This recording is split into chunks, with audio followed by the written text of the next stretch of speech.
2-3 दिन तो लगातार सोशल मीडिया ਤੇ ਵੇਖ ਰਿਹਾ ਕਿ ਕਿੰਨੀ ਨਫ਼ਰਤ ਸਾਡੇ ਹਿੰਦੂ ਭਾਈਚਾਰੇ ਦੇ ਵਿੱਚ ਜਾਂ ਸਿੱਖ ਭਾਈਚਾਰੇ ਦੇ ਵਿੱਚ ਬੀਜੇਪੀ ਨੇ ਭਰ ਦਿੱਤੀ ਹੈ। ਆ ਬੜਾ ਮਨ ਸਾਡਾ ਮੇਰਾ 2 ਦਿਨ ਦੇ ਤੋਂ ਇੰਨਾ ਮੂਡ ਮੇਰਾ ਖੁਦ ਦਾ ਖਰਾਬ ਹੈ ਕਿ ਜਦੋਂ ਸਾਡੇ ਕੋਲ ਪੋਸਟ ਆ ਰਹੀਆਂ, ਕੋਈ ਅੰਮ੍ਰਿਤਸਰ ਨੂੰ ਲੈ ਕੇ ਗੱਲ ਕਰ ਰਿਹਾ, ਕੋਈ ਪਾਕਿਸਤਾਨ ਨੂੰ ਲੈ ਕੇ ਗੱਲ ਕਰ ਰਿਹਾ, ਅਸੀਂ ਆਪਣਾ ਭਾਈਚਾਰਾ ਬਿਲਕੁਲ ਖਰਾਬ ਨਹੀਂ ਹੋਣ ਦੇਣਾ। ਪੰਜਾਬ हरियाणा भाईचारे की गल करिए या पूरा देश, साडा हिंदुस्तान जिंदाबाद है और जिंदाबाद रहेगा। देश का तिरंगे की ना कभी अपमान कभी किसी ने किया, वो सिर्फ एक निशान साहब से जो सिंघां ते फतेह दा जिते जो गलवान या चीन जिते भी साडी सिख रेजीमेंट उत्थे भी वो लगे हुए हैं, फिर उत्थे बत्ती क्यों नहीं। एक 2-3 महीने तो लगातार दरअसल बीजेपी को कोई मुद्दा नहीं सी मिल रहा उन्होंने भी इस भाईचारे नूं असीं खत्म किवें करिए। उन्होंने अपने इंटैलीजेंट भी छड्डे, सारा कुछ चलिया, लेकिन उन्होंने कुछ नहीं चलिया। उन्होंने एक छोटे जे इशू का एडा वड्डा मुद्दा बना के और अज साडे भाईचारे नूं खराब करने की कोशिश की है। मेरे को खुद WhatsApp से 100 तो ज़्यादा ग्रुप ने, मेरे खुद ही मेरी फेसबुक चेक करो। अगर कोई हिंदू भाई जदों कोई मेरे को पोस्ट आती वो सिर्फ ये लिखता हर हर महादेव, लेकिन मैं को लिखना हर हर महादेव जी या जय श्री राम लिखता मैं जय श्री राम जी। ਅਸੀਂ ਸਭ ਦਾ ਸਤਿਕਾਰ ਕਰਨੇ ਆ, ਸਿੱਖ ਕੌਮ ਸਭ ਦਾ ਸਤਿਕਾਰ ਕਰਦੀ ਹੈ। ਲੰਗਰ ਸਦਾ ਚੱਲਦੇ ਰਹਿਣਗੇ ਔਰ ਇਹ ਸਾਡੀ ਜਿੱਤ ਹੈ ਔਰ ਜਿੱਤ ਹੋਏਗੀ। ਕਿਸਾਨ ਏਕਤਾ ਨੂੰ ਤੋੜਨ ਦੀ ਕੋਸ਼ਿਸ਼ ਕੀਤੀ ਜਾ ਰਹੀ ਹੈ, ਅਸੀਂ ਨਹੀਂ ਟੁੱਟਾਂਗੇ ਔਰ ਇਹ ਸਾਡੀ ਅੱਜ ਵੀ ਮੈਂ ਸਭ ਤੋਂ ਪਹਿਲਾਂ ਮੇਰੇ ਕੋਲ ਹੁਣ ਮੈਂ ਇੱਥੋਂ ਪਾਣੀਪਤ ਜਾ ਰਿਹਾ। ਪਾਣੀਪਤ ਨਹਿਰ ਦੇ ਵਿੱਚ ਇੱਕ ਗੱਡੀ ਰਾਤ 12:30 ਵਜੇ ਡਿੱਗੀ ਹੈ, 2 ਬੱਚੇ ਉਹਦੇ ਵਿੱਚ ਤੋਂ 2 ਜਵਾਨ ਡੁੱਬ ਗਏ ਨੇ। ਮੇਰੀ ਪੂਰੀ ਟੀਮ ਹੈ, ਅਸੀਂ ਆਪਣੀ ਕਿੱਟ ਵਗੈਰਾ ਲੈ ਕੇ ਆਏ। ਉੱਥੋਂ 2 ਬੱਚਿਆਂ ਦੀ ਡੈੱਡ ਬੋਡੀ ਕੱਢ ਕੇ ਪਰਿਵਾਰਾਂ ਨੂੰ ਬਿਲਕੁਲ ਫ੍ਰੀ ਸੌਂਪ ਕੇ ਅਸੀਂ ਸਿੱਧਾ ਦਿੱਲੀ ਜਾ ਰਹੇ ਹਾਂ। ਤੇ ਸਾਡੀ ਜੋ ਸੇਵਾਵਾਂ ਮਹਾਰਾਜ ਨੇ ਸਾਡੀ ਕੌਮ ਨੂੰ ਬਖਸ਼ੀਆਂ ਨੇ ਇਹ ਬਰਕਰਾਰ ਰਹਿਣਗੀਆਂ। ਪਲੀਜ਼ ਮੈਂ ਪੂਰੇ ਭਾਈਚਾਰੇ ਨੂੰ, ਪੂਰੇ ਦੇਸ਼ ਨੂੰ ਅਪੀਲ ਕਰਨਾ ਕਿ ਇਹਨਾਂ ਸੋਸ਼ਲ ਮੀਡੀਆ ਦੇ ਪਿੱਛੇ ਨਾ ਲੱਗੋ ਤੇ ਆਪਣਾ ਭਾਈਚਾਰਾ, ਆਪਣਾ ਪ੍ਰੇਮ ਪਿਆਰ ਇਹ ਕਿਸੇ ਵੀ ਕੀਮਤ ਤੇ ਖਰਾਬ ਨਾ ਕਰੋ। ਸਾਰੇ ਇਸੇ ਤਰ੍ਹਾਂ ਰਲ ਮਿਲ ਕੇ ਅਸੀਂ ਅੱਗੇ ਪਤਾ ਨਹੀਂ ਕਿੰਨੇ ਕੁ ਧਰਨੇ ਚੱਲੇ ਨੇ ਜਾਂ ਕਿਹੜੇ ਮੁੱਦਿਆਂ ਦੇ ਸਾਨੂੰ ਹੋਰ ਸਰਕਾਰਾਂ ਨਾਲ ਲੜਾਈਆਂ ਕਰਨੀਆਂ ਪੈਣੀਆਂ। ਤੇ ਇਹਨੂੰ ਬਰਕਰਾਰ ਰੱਖੋ, ਭਾਈਚਾਰਾ ਕਾਇਮ ਰੱਖੋ, अपने लंगर, अपना आंदोलन और किसान एकता को अपना बरकरार। आपको लगता है कि ये पूरा का पूरा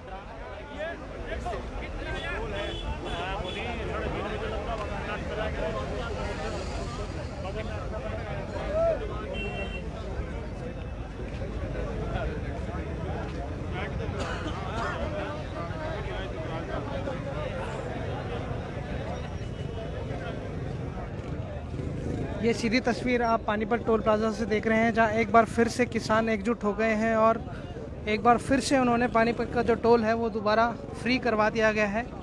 फास्टैग की सेवाएं भी बंद करवा दी गई हैं। एक बार फिर से पानीपत का टोल फ्री हो चुका है। ये सीधी तस्वीरें आप पानीपत के टोल प्लाजा से देख रहे हैं, जहाँ किसान एकजुट हो गए हैं दोबारा से।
लंगर सेवा का सामान दोबारा से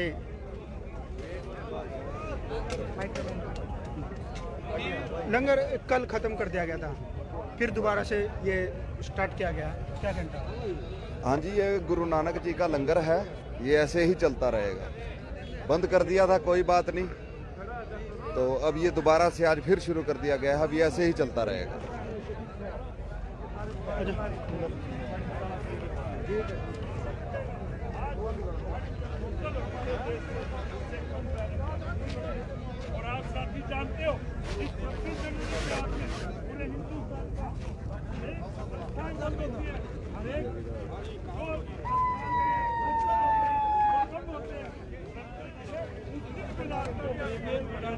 एक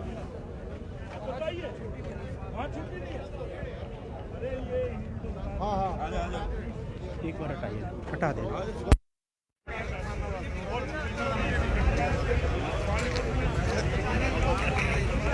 हिंदू भाई साझा कर, ठीक भाई।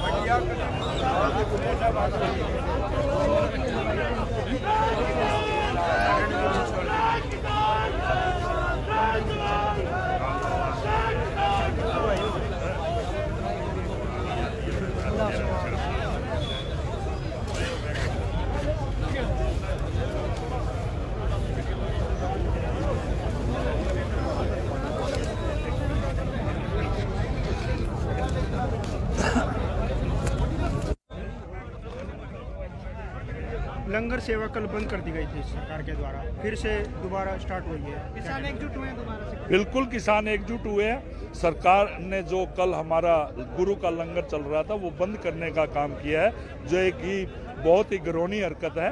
क्योंकि आप जानते हो कि हिंदुस्तान में जब कोरोना महामारी आई थी तो इसी पानीपत में गुरु के लंगर ने ही लोगों की सेवाएं की थी।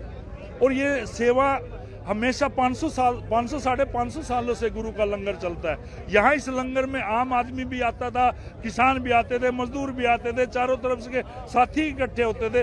पूरा पानीपत हमेशा गुरु का लंगर कहीं भी शुरू हो हर तरह का सहयोग करते हैं और हर तरह से इस गुरु के लंगर को चलाने का काम करते हैं। 26 जनवरी के दिन जो घटना हुई उसके बाद आंदोलन में कहीं न कहीं खटपट हुई और लोग अपने घरों को वापस जाने लगे थे। क्या कहते हैं? जो साथी वापस आए हैं वो ओनली 26 जनवरी को एक यात्रा, एक रैली करने गए थे, जो किसान की एक जो तिरंगा की मान और सम्मान के लिए वो दिल्ली के अंदर अपनी रैली करने गए थे। टिकैत साहब को रात रो रहे थे कि मेरे साथी थे जो मेरे साथ जुड़े थे, किसी एक बंदे की गलत हरकत की वजह से हम टूट गए, हम अलग हो। नहीं, टिकैत साहब के साथ जब प्रशासन की बात हुई थी, रात मैं भी संधू बॉर्डर पे था, परंतु गाजीपुर पे जब आईजी साहब आए, एसपी साहब आए, टिकैत साहब को रेस्ट करना चाहते थे, उन्होंने एक ही बात रखी, मैं रेस्ट होने को तैयार हूँ, परंतु जो ये मेरा साथी बैठा है, जो किसान बैठा है, जब तक ये अपने घर नहीं जाएगा, इसके घर जाने की आप सेफ्टी और सिक्योरिटी देते हैं। परंतु प्रशासन ने इनकार कर दिया। जब उन्होंने इनकार किया तब उन्होंने टिकैत साहब ने कहा मैं गिरफ्तारी नहीं दूंगा, यहाँ मर सकता हूँ, जब तक मेरा साथी जो मेरे साथ किसान खड़ा है, जब तक वो अपने घर नहीं जाएगा तब तक मैं यहाँ से हलने वाला नहीं। किसानों का जोश जज्बा कल जैसे खत्म हो गया था, दोबारा से क्योंकि जोश जज्बा इसलिए बढ़ा है कि ये तानाशाही कर रहे हैं, हमारे को कुचलना चाह रहे हैं। और जब कहते हैं ना किसी सच्चे आदमी को, सच्चे साथी को कुचलने का काम करेंगे, उसके भाईचारा, उसका साथी दोबारा उसके साथ खड़ा हो जाएगा। धन्यवाद।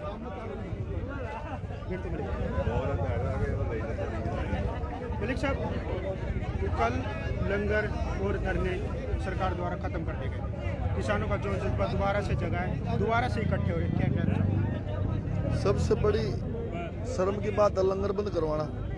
अभी कोरोना काल में सरकार गुरुद्वारा में जगह हाथ जोड़ रही थी, बिल लंगर लगाओ, गरीब आदमियों को खाना खिलाओ, मजदूरों को खिलाओ। किसानों से मुख्यमंत्री भी 5-5 किलो दाने मांग रहे थे। अब ये लंगर बंद करवाने का सबसे बड़ी अच्छी राजनीति कहेंगे हम, इससे बुरा काम नहीं हो सकता। सरकार से दोबारा बातचीत होगी? 11 बार बातचीत हो चुकी है लेकिन कोई हल नहीं निकला। सरकार एक तरफ से सरकार बातचीत का मैसेज देती है, उसके छुट वो ये नेता वो कहते हैं तो खालिस्तानी आतंकवादी है, ये किसान ही नहीं है, दो मुंह बात करते हैं ना सपोले। और हमारे वहाँ लगभग 100-150 करीब किसान शहीद हो चुके हैं, उनके बारे में कोई बात नहीं। 1-2 नंबर का आदमी बीजेपी का वो किले पे झंडा फहराता है, उसके ऊपर कोई FIR नहीं, उसकी कोई कार्रवाई नहीं। किसानों के नेता के ऊपर FIR दर्ज करवा रहे हैं। तो दंगा करवाना चाह रही सरकार। सर पूरी घटना हुई 26 जनवरी को, किसानों पे आरोप लगे, इन्होंने इस तरीके की तिरंगा का अपमान किया, क्या कहना? मैं ये बता देना चाहता हूँ आपके चैनल के माध्यम से कि 26 जनवरी को दिल्ली में जो लाल किले पर घटनाक्रम हुआ, ये केंद्र सरकार की है ना एक सोची समझी साजिश थी। ये चाहती थी कि वे किसान आंदोलन को है ना किसी भी तरीके से है ना यहाँ से हटाया जाए। उसका सरकार को है ना करीब 2 महीने से है ना कोई बहाना नहीं मिल रहा था, क्योंकि जो 3 काले कानून इन्होंने किसानों पर थोपे हैं उनको बचाव करने के लिए और इस आंदोलन की मूवमेंट को खराब करने के लिए 26 तारीख को इन्होंने अपने लोगों को आंदोलन में घुसा करके और लाल किले के ऊपर है ना ये झंडा गलत तरीके से फहराया गया है और जिसका एक पूरे देश में है ना और इसी मीडिया के माध्यम से जो इन्होंने खरीदा हुआ है उसके माध्यम से पूरे देश में है ना एक प्रचार प्रसार कर दिया पूरे जोर से कि ये किसानों ने ऐसा किया है, लेकिन इसमें किसानों की कोई भागीदारी नहीं है। हम तो कहते हैं कि भाई इन लोगों के ऊपर है ना मुकदमे दर्ज कर है ना तुरंत है ना कमेटी बिठा करके है ना एक्शन लेना चाहिए। जब ये पता लगेगा कि ये सरकार के लोग हैं, किसान हैं, तो ये सरकार की मंशा थी इस आंदोलन को फैल करने की। तो ये बिल्कुल अभी 2 दिन के अंदर है ना सारा घटनाक्रम है ना क्लियर हो चुका है और आंदोलन है ना अब दूसरा रूप धारण कर चुका है। इतना जबरदस्त तरीके से शांतिपूर्ण माहौल में आंदोलन चलेगा। ये देश की जनता, देश का मीडिया, विदेशों में भी इस आंदोलन की गूंज जाएगी कि भाई इतना किसान है ना इतना परेशान होते हुए भी एक शांतिपूर्ण माहौल में अपनी मांगों के लिए ना डटा आया है। तो इस देश के लिए, इस सरकार के लिए ना मैं कहता हूँ बड़े शर्म की बात है। भाजपा कहती है कि बहकावे में आकर किसान इन तीनों कानून को काला कानून कह रहे हैं। अगर एक काले कानून है तो बताइए किस प्रकार काले कानून? 1956 में भ्रष्टाचार को, काला बाजारी को रोकने के लिए कानून बनाया गया था। तो जब से कानून चले आ रहे थे कि भाई एक तय सीमा से है ना अगर कोई भंडारण करेगा तो देश में काला बाजारी बढ़ेगी, जिससे आम आदमी है ना गरीब लोग है ना उसके ऊपर है ना इसका गलत असर पड़ेगा, महंगाई बढ़ती है, महंगाई बढ़ेगी। तो वो अभी इन्होंने ना इसको इस कानून में ले लिया है कि कोई भी आदमी है ना कितना ही भंडारण करे। काला बाजारी बढ़ाने के लिए इन लोगों ने ना इस कानून को है ना इसमें इसको रूप दे दिया। दूसरा जो मंडीकरण खत्म किया, किसान का और आड़ती का है ना एक चोली दामन का साथ रहा है। आधी रात को अगर किसान को पैसे की जरूरत पड़ती है तो आड़ती के पास चला जाता है। ये किसान को है ना एक 25 से 30 लाख रुपए एकड़ किले की एवज पे है ना 50,000 रुपये ये लोन नहीं देती। तो किसान अपनी है ना दिनचर्या को चलाने के लिए तो किस तरीके से सरकार की नीतियों का पालन करेगा? इस तरीके के जो कानून है कि भाई किसान की जमीन के साथ है ना कॉन्ट्रैक्ट फार्मिंग, ये चीजें, इस तरीके के जो कानून किसानों पे इन्होंने थोपने के जो काम किए हैं बिल्कुल निंदनीय है, बिल्कुल किसान विरोधी है, जिसका किसान पुरजोर तरीके से ना विरोध करेंगे और ये है ना बिल्कुल गलत है। टोल बंद नहीं करवाए, टोल खुलवा दिए गए। क्योंकि ये टोल की मैं बात करता हूँ करीब ये 10 साल के लिए टोल लगाया गया था, 15 साल के लिए, लेकिन इस टोल को 30 साल हो गए हैं। तो जब 15 साल बाद इस टोल को हटाया जाना था तो इन राजनेताओं की जेब में जो पैसा नहीं जाना था आज इनकी जेबों में ये पैसा जा रहा है। तो इन टोलों को ये चलाए हुए हैं, ये काला बाजारी के है ना हिस्सेदार हैं और इस जनता को, प्रदेश की, देश की जनता को है ना लूट करके है ना अपनी जेबे में इन लोगों को इन्होंने ने बिठाया हुआ है। मैं सर एक आपसे छोटा सा सवाल पूछना चाहूँगा, आपसे ही पूछना चाहूँगा, अगर किसी चीज़ को लिमिट आपकी जैसी बनाई होती है कि आप इससे ज़्यादा स्टोर नहीं कर सकते, स्टोरेज लिमिट आपकी बनाई हुई है, आज के टाइम पे इसको क्या कहते हैं कि अगर आपने ज़्यादा स्टोरेज लिमिट से ज़्यादा अगर आपने रखा तो आपके ऊपर रेड पड़ेगी, ऐसा ही है? अगर रेड पड़ेगी, आज के टाइम छापे मारे जाते हैं कि किसी ने अपने पास स्टोरेज कैपेसिटी से ज़्यादा रख रखा है, तो मतलब ज़्यादा स्टोर कर रखा है, तो क्योंकि उसे सप्लाई नहीं होगी, मार्केट में सप्लाई नहीं होगी, डिमांड बढ़ेगी, और डिमांड बढ़ेगी तो उससे प्राइस ज़्यादा लगाया जाएगा, किसान जो हमारे कंज्यूमर है उससे ज़्यादा रेट चार्ज किया जाएगा। अगर उसका कानून बना दिया जाए कि खुल के करो, तो आप ये बताओ खुल के किसान जो गरीब किसान है जो बेचना चाहता है जल्दी से जल्दी बेचे, वो उसके पास पैसे आए, वो अपने बच्चों को पढ़ा पाए, वो भंडारण करना चाहेगा, वो स्टोरी करना चाहेगा? वो कभी नहीं करना चाहेगा। करेगा कौन? जो 100 करोड़ का इकट्ठा खरीदेगा, उसको ट्रेनों के थ्रू भिजवाएगा, जो ट्रांसपोर्ट के थ्रू कहाँ बेचेगा? सस्ता खरीद के महंगी जगह बेचेगा। सिंपल सा लॉजिक है, क्योंकि व्यापारी है वो, उसने सस्ता खरीद के महंगा बेचना है। फिर कहते हैं किसान पूरे देश में कहीं पे जाके बेचेगा। अबे क्यों बेचेगा? उसको तो अपनी खेत से तोड़ के सब्जी, अपने जो फसल है वहां से तोड़ के अपनी मंडी तक पहुंचानी महंगी लगती है, ट्रैक्टर में ला के तेल लगाना उसको महंगा लगता है, वो क्यों पूरे देश में जाके बेचेगा? आप खुद समझिए इस चीज को। बेचेगा कौन? जिसने 100 करोड़ के 200 करोड़ के खरीदना है और उसको ट्रेनों से, हवाई जहाजों से महंगा करके बेचेगा। दूसरी चीज, तीसरा ये बोलते हैं कि इसके थ्रू जो ये लेके आए हैं कि किसानों के पास अब ऑप्शन है कि वो प्राइवेट में मंडी में क्योंकि किसी को बेच सकते हैं। आप खुद समझदार हैं, जियो के आने से क्या हुआ? रिलायंस के साथ BSNL का आज हालत आपको पता है, आइडिया खत्म हुई, ये आपको पता है, मर्ज हो रही हैं। टाटा डोकोमो आपका पता है खत्म हो गई, एयरसेल आपको पता है खत्म हो गई। उन कंपनियों के क्या एम्प्लॉयमेंट खत्म नहीं हुई? क्या वो अनएम्प्लॉयड नहीं हुए हैं? वहां पर भी बेरोजगारी बढ़ी है। दूसरा, वो क्यों बढ़ी है? जब इन्होंने पहले खुल के फ्री ऑफर दिए, 1 साल सभी जानता है जियो ने बिल्कुल फ्री चलाया, बिल्कुल मैं कह रहा हूँ बिल्कुल फ्री चलाया। जब सबके कस्टमर आ गए वो लॉस में चले गए, वो बंद हो गए। आज जियो के रेट क्या हैं? आज इनकमिंग के लिए भी 149 रुपए उसको देने पड़ते हैं मिनिमम, और वो भी 24 दिन का महीना बना दिया है जियो ने। आप भी समझते हैं बात, 24 दिन के महीने के लिए इनकमिंग के लिए कि भी उसको 149 रुपए देने पड़ेंगे, नहीं तो इनकमिंग भी बंद हो जाएगी। ऐसा पहले नहीं था। यही हाल हमारी मंडियों का होना है। जो हमारी APMC मंडियां हैं वहां पर गवर्नमेंट मंडियां लॉस में चली जाएंगी। जब इन्होंने शुरू में बहुत खरीदेंगे, महंगे रेटों पे खरीदेंगे, किसान खुश होंगे, सब उधर बेचेंगे। जब वो लॉस में जाएंगी, वो बंद होएंगी, तो ये अडानी अंबानी ये अपने मुंह मांगे रेटों पे फिर ये बेचेंगे, हमसे खरीदेंगे। 500 बेचें, 500 बेचना पड़ेगा, 1000 कहेंगे 1000 पे बेचना पड़ेगा। तो किसान तो वहां मर गया। वो क्या करेगा? वो मजदूरी करेगा, वो किसानी छोड़ेगा।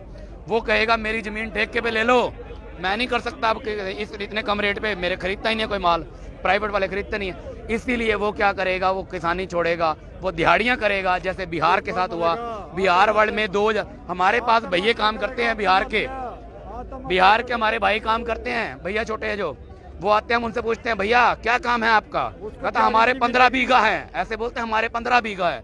बीघा मतलब वहां पर किले को बोलते हैं। हम बोलते हैं यार 15 किले का जिम्मेदार बंदा हमारे पास आके दिहाड़ियां कर रहा है। सोच के देखो, 15 किले का जिम्मेदार बंदा हमारे पास आके दिहाड़ियां कर रहा है। क्यों कर रहा है?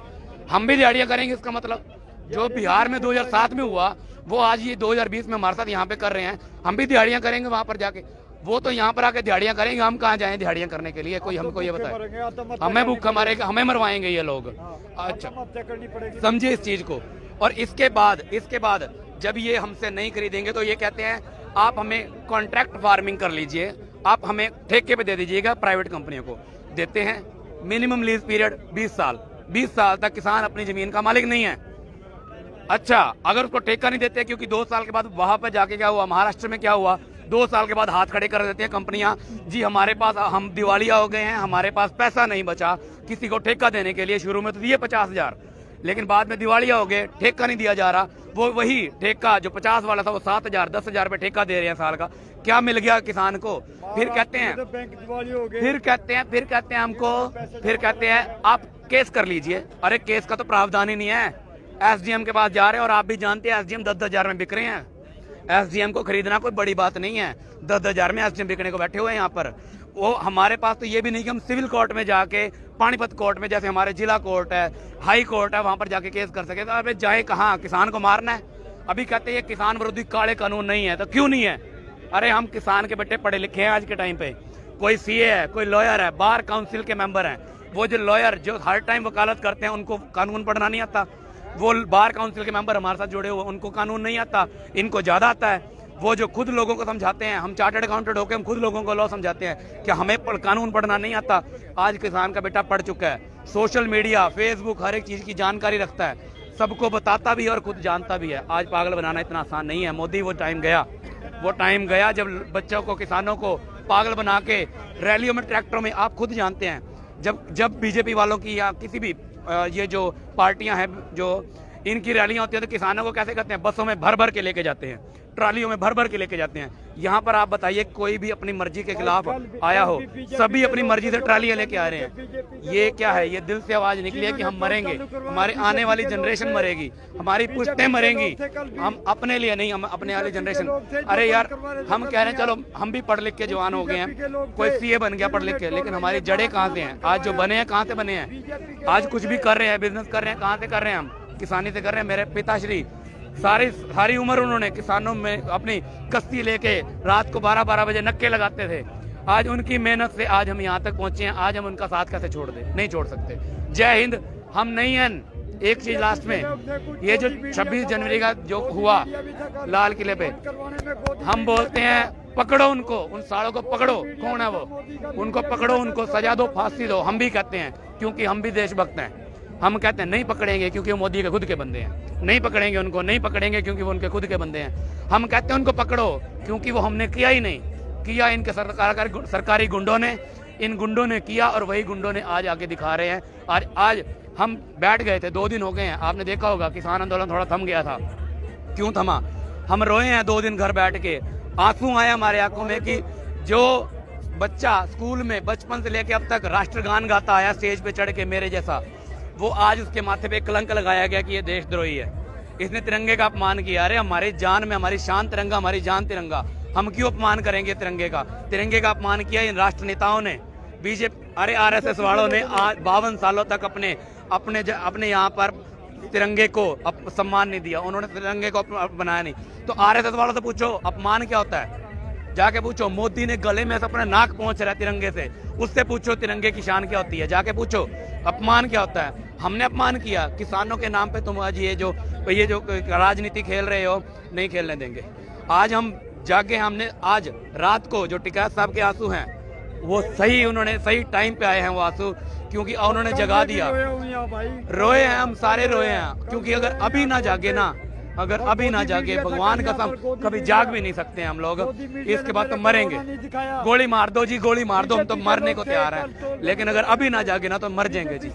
हम रोए हैं, रात 2 दिन रोए हैं कि हमारे ऊपर जो कहते थे जय जवान जय किसान, आज किसान हमारा क्या हो गया? आतंकवादी। आज किसान क्या हो गया? देशद्रोही। नहीं है जी, हम देशभक्त हैं, तिरंगे को जान से भी ज्यादा प्यार करते हैं। लेकिन उन्होंने हमारे साथ क्या किया? ये बाबूजी रो रहे हैं, बाबूजी आप रो ना, कोई नहीं आप रो ना।